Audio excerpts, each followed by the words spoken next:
संग बना डालो, कुछ होने वाला नहीं है। मैं ये लिख के दे दूंगा, लिख के दे दूंगा। भगवान राम ने परिवर्तन किया, किससे किया? कोल भील बंदर शुद्ध शाकाहारी। किसने परिवर्तन किया? ग्वाल बालों से शुद्ध शाकाहारी, दूध दही मक्खन का खान। और तुम क्या सोचते हो कलयुग का परिवर्तन ऐसे हो जाएगा? तो सोचना पड़ेगा एक बार। इसलिए मैंने शाकाहार का प्रचार कराया। मैंने कहा भारतीयता अपनाओ, अंग्रेजी छोड़ो और भारतीय नारी अपनी मर्यादा में आ जाएं। अब देश बदलने जा रहा है, इसको बराबर ध्यान में रखें। ये परिवर्तन किसी के ज्ञान में नहीं है, ये मानव बुद्धि के परे है। न कोई सोच सकता, न कोई कर सकता और न कोई यानी मतलब से खत्म ही कर सकता। ये आध्यात्मिक परिवर्तन होगा और ये सब भौतिक परिवर्तन चक्कर में घूम रहे। वो भौतिक परिवर्तन कलयुग में नहीं होगा, आध्यात्मिक परिवर्तन। ये जितने लोग ये बखेड़े खड़े किए घूम रहे हैं, इन सबको पछताना पड़ेगा, क्योंकि परिवर्तन आध्यात्मिक दृष्टिकोण से।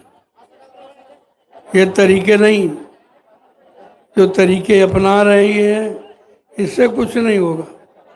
आप देखते जाइए, मैं जो कह रहा हूँ इसको नोट कर लें आप, जब हो जाए तब मान लेना। हमको कोई अपना मान प्रतिष्ठा नहीं लेना,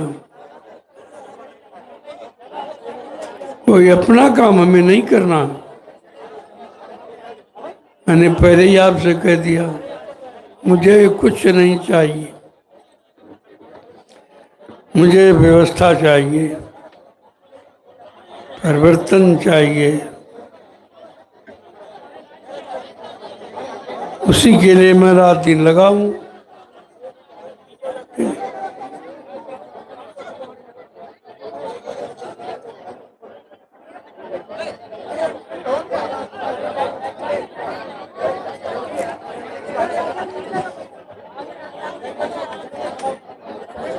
थोड़ा बैठा और बैठा सीधा कर,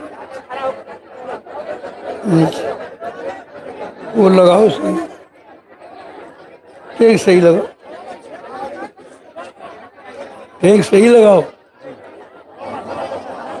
ऐसे और दबाओ और दबाओ।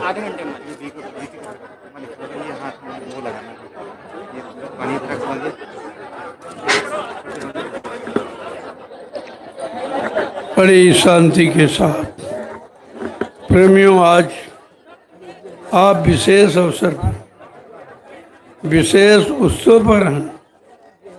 मुक्ति दिवस आज तक इस धरती पर किसी ने ये निर्धारित नहीं किया। इस बात पर लोगों को विचार करना कि मुक्ति दिवस एक नई बात सामने कैसे आ गई, क्योंकि वो नई पुरानी बात है। जीवात्मा को मुक्ति चाहिए, जीवात्मा को राजपाट धन दौलत मान सम्मान अधिकार धन दौलत नहीं चाहिए। आज ये आध्यात्मिक पर्व है मुक्ति दिवस के नाम से, जो कल से मनाया जा रहा है। सारे हिंदुस्तान को सूचना दी जा रही कि भविष्य में ये मत कहना कि किसी ने मुक्ति की बातें नहीं कही थी। सबने संसार की बात और भोगों की बात, राजपाट धन दौलत मान सम्मान अधिकार की बात कही थी, और मुक्ति की बात किसी ने नहीं कही थी। तो मैं तो आपको बता रहा हूँ और ये पर्व भी मना के दिखा रहा हूँ कि कितना बड़ा जनमानस। देखिए आप, हिंदुस्तान में कोई भी इतना बड़ा जनमत जंगल में इकट्ठा नहीं कर सकता। आप गिन नहीं सकते हो कितने लोग। मीडिया पत्रकार फेल हो जाएगा। अभी तो ये कुछ लोग चले गए, तो मेरा स्वास्थ्य खराब था, मैं समय से नहीं आ पाया। लेकिन अगर सरकार सहयोग कर दी, कोई पैसे सामान का नहीं, ये हमको उनका नहीं चाहिए, तुम लेंगे नहीं, केवल साधन यातायात अगर सुलभ कर दे, तो मैं वो आदमी हूँ जो 10 किलोमीटर तक आदमी आदमी बढ़ा के बैठा दूंगा। इतना जनमत मैंने तैयार कर दिया हिंदुस्तान में। देखिए आप, उसका एक छोटा सा नमूना है ये। मेरा आदमी कोई बिना टिकट नहीं चलेगा। मैं राष्ट्रीय संपत्ति का दुरुपयोग नहीं करता हूँ, और कहता हूँ जो राष्ट्रीय संपत्ति का दुरुपयोग करता वो राष्ट्रभक्त कभी नहीं हो सकता, कभी नहीं हो सकता।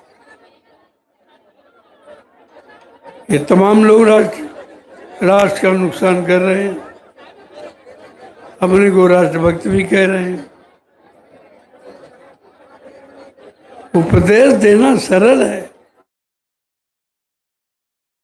कुछ कर। ये जितने दुकानें खोले, किसी के पास 1000 आदमी भी नहीं है। जनमत इकट्ठा करके दिखाओ, फिर वहां अपनी बात कहो तो लोग सुने माने। हमारे जनमत का सहारा लेते, इसी में आते हैं, इसी में भाषणबाजी करते। हमने कहा भैया इससे कुछ नहीं हो, ये तुम्हारा राजनीतिक भाषण है, हमारा धार्मिक मतलब यहाँ संदेश है। मैं आध्यात्मिक धार्मिक संदेश देता हूँ। मेरा इस भ्रष्ट राजनीति से कोई मतलब नहीं। ये भ्रष्ट राजनीति है जिसमें जन जन दुखी है। मेरा इससे कोई संबंध नहीं, वरना मैं इसकी चर्चा करता हूँ। आप लोग हमारे यहाँ के चर्चा भी करते हो, फिर भी मैं मना नहीं करता। लेकिन मेरा ये रास्ता नहीं, मेरा रास्ता अध्यात्म, भक्ति मार्ग। जय गुरुदेव नाम प्रभु।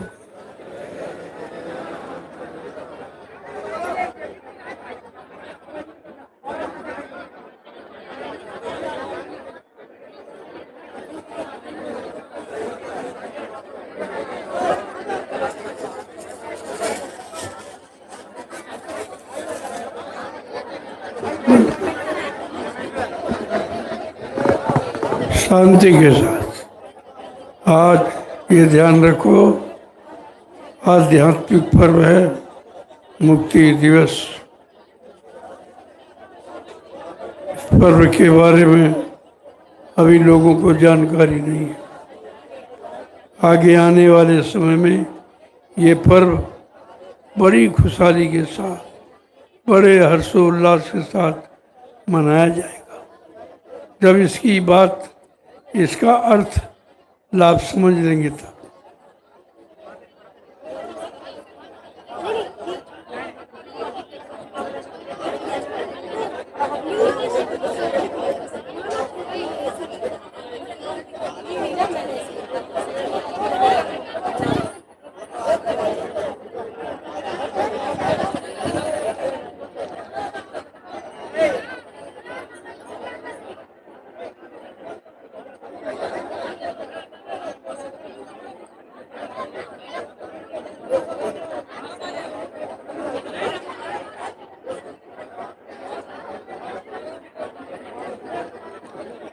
लोगों आपस में बैठकर जगह जगह सत्संग की चर्चा, प्रार्थना पाठ करो, दया मिलेगी आपको। ये फालतू बातें करने से कोई लाभ। अपने अपने टेंट राउटी डेरों में 10, 15, 20, 25 लोग इकट्ठे होकर प्रार्थना पाठ करो, सुमरन ध्यान भजन करो और ये सत्संग वचन दोहराओ।